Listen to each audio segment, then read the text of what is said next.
Doctor Mohammad Ali साहब, मैं आपकी जानिब आऊंगा। सिडनी वाक़े का इल्ज़ाम भारत ने, हमने तो ये देखा कि पाकिस्तान पर लगा दिया सीधा सीधा, और अभी तक कोई तहकीकात सामने नहीं आई थी, लेकिन उनकी जानिब से फैसला सुना दिया गया और पाकिस्तान के ऊपर इल्ज़ाम लगा दिया गया।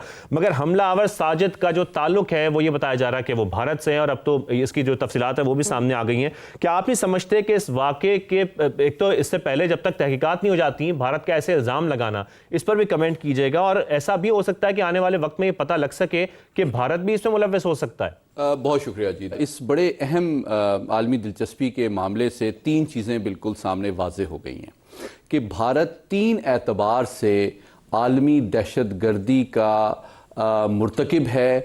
पहला जो एस्पेक्ट वो आप जानते हैं, हम 50 साल से जानते हैं, रियासती दहशतगर्दी, जो कि वो माइनॉरिटीज़ के ख़िलाफ़ और मकबूजा कश्मीर में कर रहा है।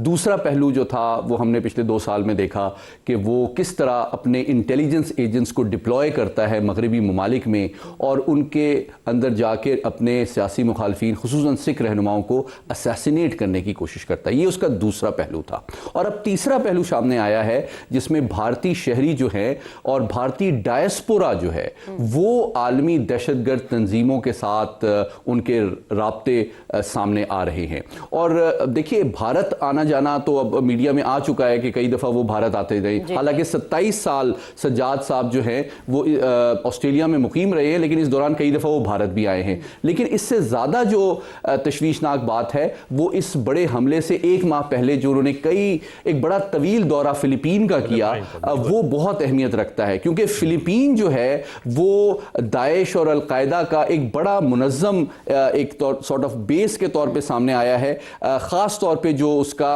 अबू सयाफ ग्रुप है। और अक़वाम मुत्तहिदा की सिक्योरिटी काउंसिल के ऑफिशियल डॉक्यूमेंट्स के मुताबिक उसामा बिन लादेन के जो बरादर नस्बती हैं वो बराह रास्त फंडिंग और ट्रेनिंग में इस ग्रुप को रेज करने में इन्वॉल्व रहे हैं। ये ग्रुप 30 से 40 ऐसी एक्टिविटीज़ में पिछले 25 साल में इन्वॉल्व रहा है। इसके खिलाफ इवन एयर स्ट्राइक्स तक फिलिपीन की फ़ज़ाइया को करने पड़ी हैं। इतना ज़्यादा ये मुनज़्ज़म है और इस पूरे मशरिक़ के बईद के ख़ित्ते में उनकी कार्रवाइयाँ बढ़ रही हैं। तो आखिरी बात यह कि बुनियादी तौर पर इस वाक़े के नतीजे में यह चीज़ साबित हो गई है कि भारत न सिर्फ रियासती दहशतगर्दी का मुर्तकिब है, बल्कि अपने इंटेलिजेंस एजेंट्स के जरिए सियासी मुखालफिन को भी असैसिनेट करना चाहता है, और अब अपने डायस्पोरा के जरिए से वो आलमी दहशतगर्द तंजीमों के नेटवर्क को सपोर्ट भी कर रहा है और इन कार्रवाइयों में मुलव्विस है। तो आने वाले दिनों में मैं तवक्को करता हूं कि जो भारतीय डायस्पोरा है उसके हवाले से खुसूसन I5 और मगरबी ताकतें जो हैं अपनी वीज़ा पॉलिसी, अपने सेटलमेंट और इंगेजमेंट के हवाले से पॉलिसियों में